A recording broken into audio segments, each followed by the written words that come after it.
Friday evening. Welcome to Long Shots Sports. I'm your host, TheRhino. Alongside me, as usual, Donnie, RightSide. How you doing tonight, Donnie? Doing very good, man. Let's see what we could do this week. Awesome. We're going to talk some football. We'll talk a little college football and a little bit of NFL tonight. But before we jump into that, we've got a new segment for you. It's called the Razor File.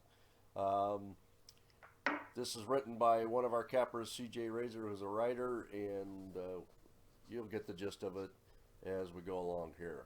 It's a sunny but very chilly day in Las Vegas. There's a solemn mood throughout the Strip. There's a vibe of resentment from most service workers, including Fandi Hakoum, the head chef at MGM's buffet. A slightly overweight male in his mid-30s is seen exiting the sports book with a smile on his face as he heads to the buffet. He made a killing on NHL betting for the fifth straight night. The casinos have had several summits that discussed the free escort and free buffet policies, but it has gotten to the point that things are in financial danger. The fountains at the Bellagio are still inactive, with the exception of one that is spraying a stream of water stream weaker than the primitive Super Soaker model. The ship at the Treasure Island has many defects and could be on the verge of sinking anytime soon. With the lack of funds to hire adequate housekeepers, the royal throne room at the Excalibur Castle has become filthier than the castle's dungeon. Even King Arthur himself has opted to move out onto Fremont Street for comfort reasons. However, in today's committee, Pilates is the main topic of the meeting. Officials have agreed to take baby steps to recovery, and this will begin with Vegas slowly, gently moving her legs down from behind her head. The Strip has taken matters into their own hands and will officially name their first major professional sports team on Tuesday. In essence, Vegas will manifest itself in Canada's national winter sport. Vegas will take control of the NHL and fight back against those who have cost them money over the years. The NHL will resist the same protection used on free escorts over the years, but only so much can be protected. Vegas will get what they want, as their malicious intent to take over will come into play. The NHL will unwillingly allow a portion of the league to seep through and become part of the Vegas legacy. Vegas will form a posse like a cult, extracting members from a safe community household. They will feed off the rest of the NHL, and these rejects will form a rebellion against the rest of the league. And if the masses start to jump aboard with this revolution of the Las Vegas bandwagon, let's just say a few audibles will be made. Defenders may suddenly forget how to skate backwards. Forwards may also forget which way they are supposed to be attacking. Goaltenders may forget which hand they catch with. Vegas will rise and take back their kingdom. Very good, Woods. That's basically CJ's take on NHL coming to Las Vegas. So it's going to be interesting, and it's an interesting twist. Thank you, CJ. All right, Donnie, let's jump in there with some college football action. Let's First do it. off, 1 o'clock, Florida at LSU. This ought to be a great game. LSU is favored by 14 and a half to 15, depending on the lines. I think it's going to be a smash mouth football game, Donnie. What do you think? Yeah, I mean, not two high-flying offenses is not the words that you would use between LSU and Florida here. I think overall talent-wise, LSU is a more talented football team, dual running backs that can challenge anybody in the country, getting a little bit better quarterback play this year out of their quarterback than previous years. Good defense. Crowd's going to be motivated there. It is, if you keep in mind, again, this was the canceled game that was supposed to be played in Florida, but due to a missed hurricane, they did cancel that game, and this is the precursor of that. Next year they're going to roll it back to Florida, but they agreed to flip premises is just for this 1 year. It is a high line. 14.5 is a tough line to cover anytime during the SEC. I just don't see enough firepower from Florida to compete with LSU. LSU is going to be high and mighty. They want this game. They want to continue that surge in the SEC. I think LSU wins this football game relatively low scoring. It's a 39-point line in Vegas for the total. I see it going just over that total, maybe somewhere in that 34 to 17, 34 to 14 type ball game. I think LSU is going to win this one and cover here, Tony. All right. Now I think it's going to be a little lower scoring in my opinion. I think we're looking somewhere around a 19, 20 to 15, 17 game in my opinion on that one. But yeah, it's definitely going to be a slugfest. All right, let's jump down to number 22 Washington State against number 10 Colorado. Colorado's getting 6.5 at home, down to maybe 5.5 in some lines depending on where you're at. These two teams can definitely score, but do you see that kind of thing happening in this particular game, Donnie? There's no doubt about it. They both can score in this football game. I did take a little bit of notes earlier because I'm probably going to be on this action a little bit later tonight. Not going to tell you which way I technically lean or going to be firing, but there are some good concepts here. Opening line early in the week was 3.5 for Colorado, ballooned all the way up to 6.5 a little bit earlier today, Tony. Yep. But you are correct. Some of these lines within the last half hour have shifted back to 5.5.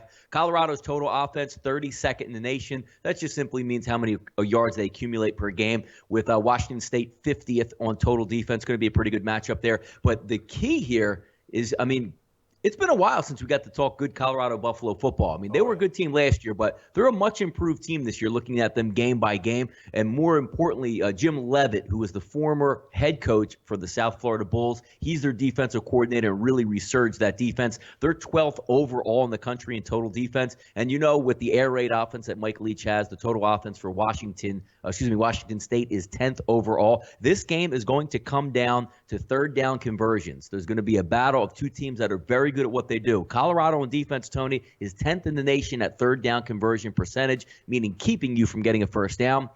Washington State, on the other hand, Tony, 10th in the nation in third down conversion percentage. This game is going to be won on third down. Which team, if you feel, is going to be able to hold that team off the field and prevent them from moving forward, that's going to be the winner of this game. That is my stat line of the game, 10th in the nation on both sides of the football. The winner of that battle tomorrow, if one team can go 45% in their favor, they're going to get the win on that one.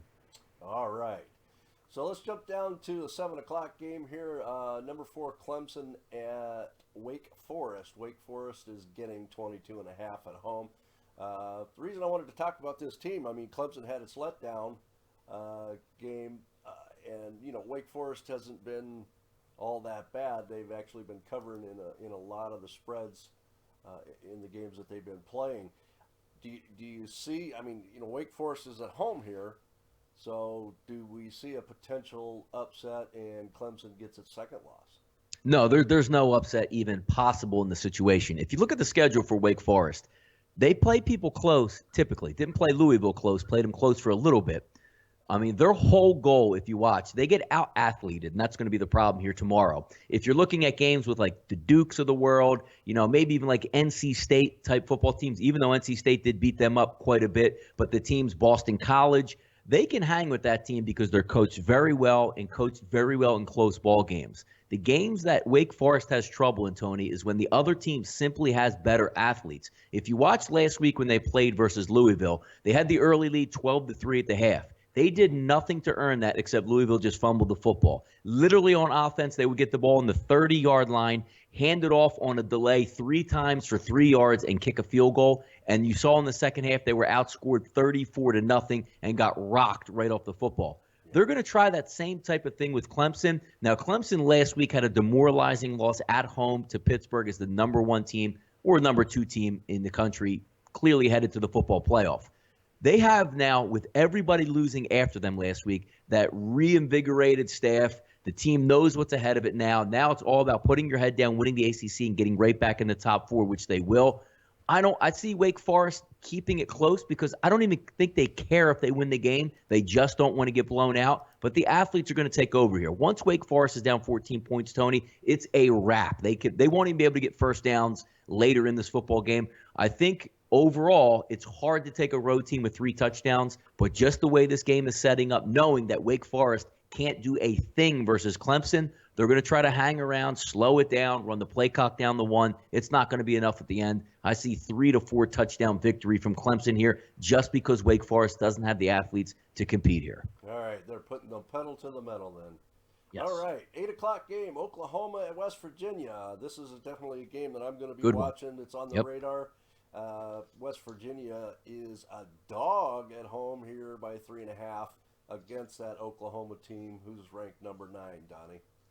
Yeah, interesting game here. I'm going to be looking at this one a little bit later on this evening as well. Usually during the week, just to give you a little bit of thought on what my capping and how I go about doing things, it's always nice to digest the games on Monday and Tuesday. Sure. Wednesday, Thursdays, when you filter those games down, circle about 15 games that you like, and then really get into the nuts and bolts of those games. And this is one of those that I'm going to take a much closer look at. The one thing that definitely, Tony, stands out is Oklahoma's offense, the numbers they put up. Total offense in the nation, third overall. Passing efficiency, which throws in completions, yardage per completion, incompletions, interceptions, touchdown passes, number 1 in the nation in that total. Rushing offense, you figure if you're number 1 in passing efficiency, number 3 in total offense, you probably are using more of the air raid than you would on the ground. Not so much. They're a top 25 run team in the country. Third down conversions, how well do they move the sticks, Tony? 6th overall in the nation in conversion percentage. Red zone offense is 37th in the nation. You say, well, maybe that's not that good.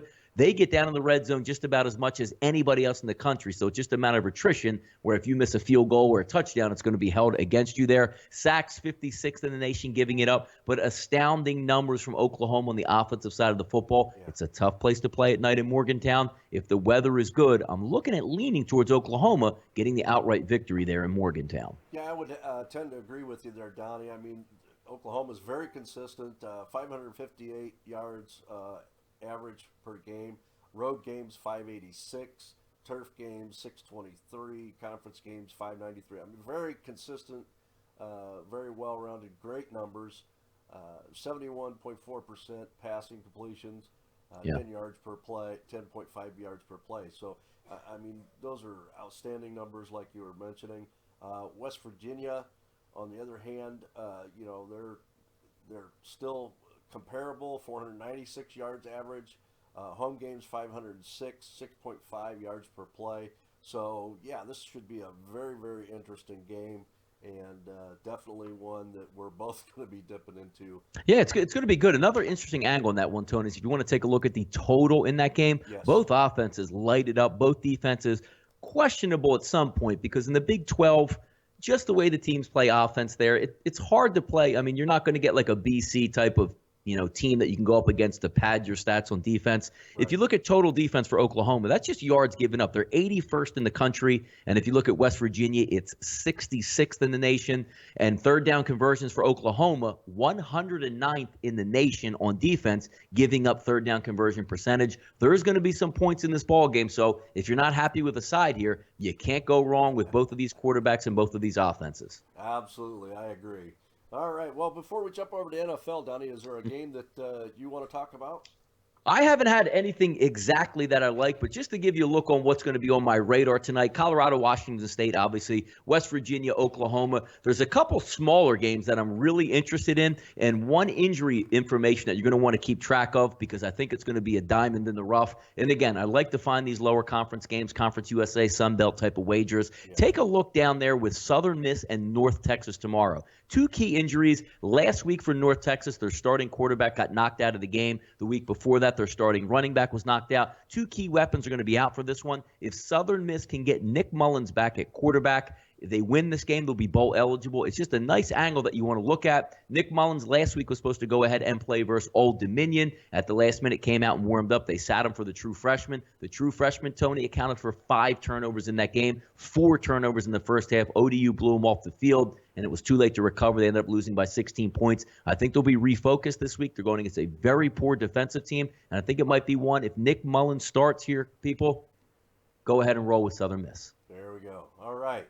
A couple of games that are already underway tonight. You've got Memphis at Cincinnati. Memphis is up 20-0 on Cincinnati. And UNLV at Boise State. UNLV just kicked a field goal, and they are up 3-0 in that game. Memphis is in the second quarter, 5:49 to go till a half. And the UNLV Boise game is just underway. So. Good call. Actually, Tony, I thought you were clairvoyant there for a second. I thought the Boise State game was later. I'm like, man, you might have a crystal ball there, but yeah, you are correct. 3-0. I had to actually check my phone and the TV going, where's he getting that from? That's pretty good. Yeah, I'm just channeling. What's his name? I can't. Escapes me. The guy that does that. Skip and Shannon. Anyway. Just can say, get that crystal ball out. You saw the Yeah. 3-0 already. I'm like, I better get on this game. All right, let's talk a little NFL action for Yes, tomorrow. We've absolutely. got some great games. Dallas has been underwhelmingly impressive. Took my money last week, that's for sure, and I was not happy about it. Yeah, a lot of people, I believe. Mm. And they are at home against Baltimore. It's a 1 o'clock game, and Dallas is laying 7.5 on that game. What do you see there, Don? Interesting game, Tony. I think the number is right on. The one thing I always like about Baltimore is they're going to bring their defense, and they're not going to let you just shred them on the ground, which is obviously what Dallas wants to do. Dallas is in the cockpit right now. Looks like the best team in football. You could maybe make an argument Seattle or the Patriots, but the Patriots losing last week. Dallas is every bit as good as any other of the top flight squads here. That 7.5 hook for some reason just digs at me because Baltimore, who I think can win the game, I think they can win the game. NFL, I mean, most of these teams are matched up right well, but just the way Baltimore plays, I think plays right into a nice game for Dallas. I don't know if Dallas can win this game by double digits at home. Do I think Dallas is going to win the football game? The odds makers are saying they're going to win that game. But don't, write off Baltimore here getting more than a touchdown. You know me, Tony. Every week we talk. I can't stand Baltimore as a favorite, but Baltimore as an underdog is a damn good play. Yeah, they're a little bit dangerous as an underdog. But the thing that I look at in this game is just yards per game. I mean, Baltimore's averaging 333, where Dallas is averaging 412 or better. Last 3 games, 435, and it's just to me, there's a little bit of a lopsidedness to it. And if Dallas can get it on the ground, establish that run, and take dominance over that line, Baltimore's going to have a tough time staying in this game, I believe. It's going to be a good one. The way I'm looking at it now, it's probably not going to be on my radar. But every time Dallas is on there, I want them to lose. So I'm definitely going to be watching. But you're right on that. Brother. I mean, stepping into that locomotive that Dallas is right now. I mean, they're the best offensive line in the game. A quarterback playing way over his head and playing unbelievable football. Lights out. Unbelievable running back. And it's just, it's hard to go against that because that's the mix that wins in the NFL. Yeah, there's a lot of memes going around the internet and on Facebook about Tony Romo losing his job to Dak, and I believe there was a press conference where they asked him that very question. Yeah. He didn't take any questions. He wrote a prepared statement, Tony. Prepared statement. Okay. Yeah, didn't want any backlash up there. I'm in and I'm out. So he just stated where his place was, and that was it. Well, I'll tell you what would be really interesting. I mean, obviously, you can't – it's just a matter of how sports is. I mean, you know as well as I do. When things are running good, you don't make the change because the same way gamblers are, the same way sports teams are, it's very superstitious. If you take Dak out and you put Tony in, what happens if you lose 2 in a row and, it all falls downhill? But you can't take a look at it that way. It's just a shame that Tony Romo, he's a good guy, and just being an NFC East fan, everybody's a Dallas hater. You sort of feel for him saying, he did have his best team. He would have got hurt by game 4 anyway. Just let it ride out the season. Even if Dallas loses to Baltimore, there shouldn't be a call to, hey, Tony's got to get in there and lead us. Yeah. Let Dak play. The kid's playing unbelievable. Let him finish it out. That's your quarterback. I agree 100%. And worse yet, if Romo does get back in there, gets injured again. Yeah, come on. You break up all the momentum. Yeah, and who's going to buy out that contract? Oof. $17 million next year. So Ricky wants to know, Donnie, who are your 3 hottest college football teams to follow from now up until the playoffs?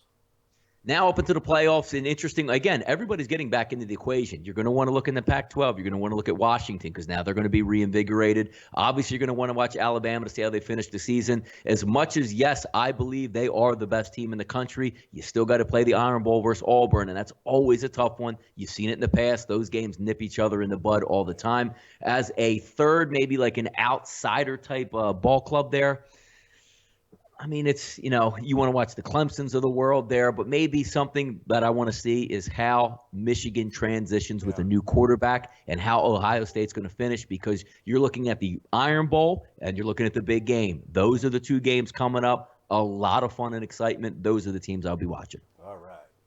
Okay, let's see. What do we got on the radar here? Jacksonville at Detroit. Detroit's favored by 6.5 to 7 on some lines. Jacksonville is playing so-so. Detroit is, playing decent behind Matthew Stafford. They are coming off a bye week. Lo and behold, they didn't even have to play to move into first place. How you like that? Yeah. Do you see Matthew continuing this trend? I mean, I like him as a good quarterback. He's very solid, consistent. He's smart, but I still think he makes some of those rookie mistakes. I love him at home. Yeah. Yeah, at home he's confident, but boy, I don't against Jacksonville. I think they have no trouble covering that line.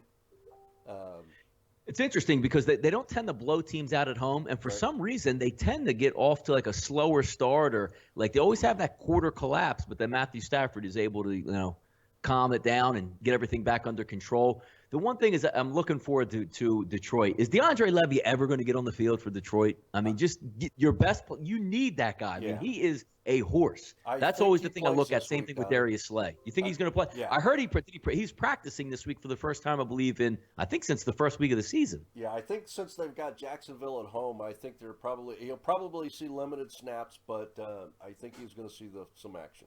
And I mean, Jacksonville, all that talent, I guess they just can't coach him. And Blake Bortles, he should be taking the lead this year and really improving his game, but. Yeah. I don't know what to make of Jacksonville. Like we talked early in the season, we went over all the early type of scenarios, and we said Jacksonville's talented. It's probably not their year yet, but they're going to make strides. They're going backwards still. Something has to change there. Yeah, and I do think it's a coaching issue. It has to be. Yeah. All right, let's see. What do we got here? Buffalo at Cincinnati. Another 1:00 game. Cincinnati getting 2.5 at home against Buffalo. Buffalo's been a stout team this year with the run and the run defense. Cincinnati has had its moments where it's shined, but overall, I don't know if Cincinnati can. They're pretty banged up as well. I don't know if they can hold Buffalo off here, Donnie. I think that line is actually reversed. And that line is actually talking to you right there when you're saying, how many times you're going to see Cincinnati at home. Outside of playing the Pittsburgh Steelers, that line is going to be 2.5. Yeah. Buffalo finally getting a little bit of a break there after getting that tough loss up in Seattle. It's a really interesting ball game because it's going to be a rested team versus a Cincinnati team where I don't really know what they are. I mean, if you watch them, the talent is there, and the record that when you just take a look, you say 3-5-1. It doesn't make any sense to me until Cincinnati proves, which this is going to be one of those games where they really need to prove it if their season is over. I can't back them. Right. Yeah, I totally agree with you. Injury-wise, Buffalo has got a few that could be impactful in that game. Tyler Eifert's probable for Sunday. So he's a big component to that Cincinnati offense, but we'll have to wait and see what happens. Yeah, it's like the A.J. Green show, and they have two great running backs. You tell me losing Marvin Jones and Mohamed Sanu was that big of a deal? It might have been, I guess. I don't know. Maybe. Yeah. Okay, real quickly, Tampa Bay at Kansas City. Kansas City, the line opened at 7.5, was up to 9 in some places. What do you think about that game, Don? Betting against Kansas City in Kansas City is a tall order anytime. But again, that line is, I'm telling you, Las Vegas loves to play with people because you look at the line or you look at the game itself, you go, Kansas City is going to bust up Tampa Bay. And then you take a look at the line, you go 7.5. Because that hook is major because, a double-digit game doesn't matter in the NFL in the last 3 minutes unless you're a sports bettor. So this one's going to be one of those games that'll come down. With Tampa Bay, they're going to make their mistakes. Jameis Winston, Mike Evans. But that same combination late in the game, if they're down 14 points, those two can connect and move the football. But it's Kansas City at home. They're hot. I look for one of those type of ball games, those typical Kansas City games, Tony, 24-10, 17-9, something like that, the way they like to play it. I would lean towards Kansas City just because they're a hot football team and they're starting to get a little bit better. Back with the injuries and, Alex Smith, Charkandrick West, those type of guys are rounding back in the form. I would lean Kansas City here. I can't stand that 7.5 number, but I would lean that way.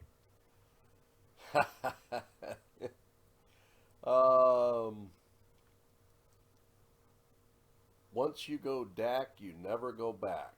Hmm. Somebody posted out there. That is the right thing. Where do the Raiders finish this season, Donnie? Where do the Raiders finish? Yeah. I think I think they're the best team in the NFC West. I mean, even though you look and say, hey, Kansas City's still there, and they should be, pound for pound, player for player, I think they're the best team as long as they don't trip themselves up. Yes, are they going to lose maybe a game at Denver or, at Kansas City?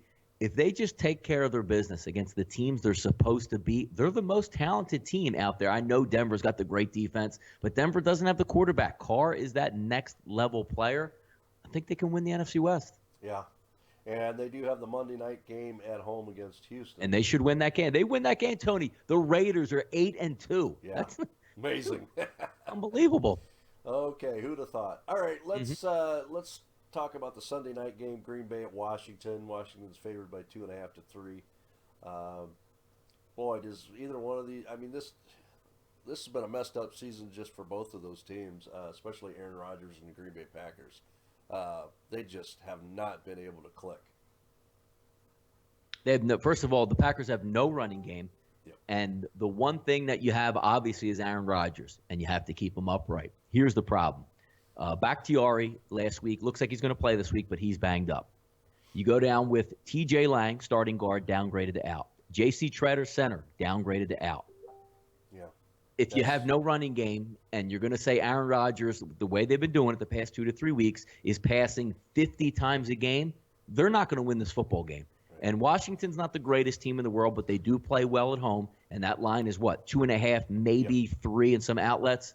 I can't take Green Bay. I mean, you saw what they did on the road, and I know there's something about buying low, selling high, and all that good stuff there. But this isn't a Green Bay team coming home to get healthy. This is an even more banged up team. And until they get Clay Matthews, which probably is going to make his return back this week, that's going to help. But he's not 100% healthy as well. Their secondary is banged up.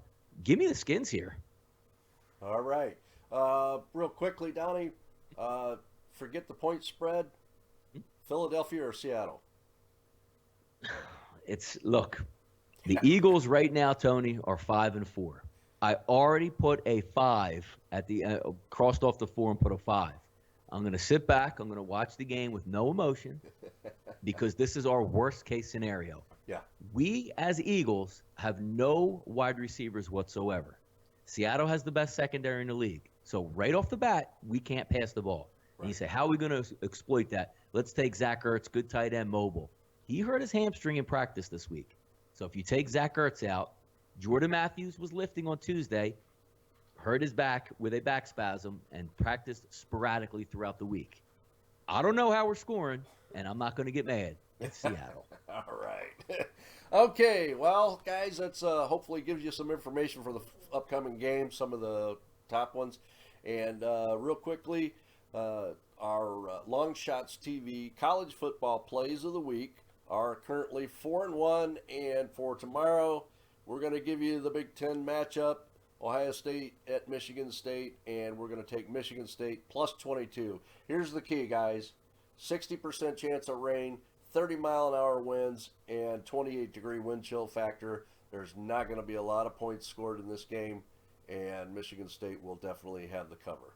All right. And keep in mind out there, folks, on that Michigan State game there, rewinded a couple weeks back, they did play Michigan right down to the bell. Yeah. I like it, Tony. This is always a tough game.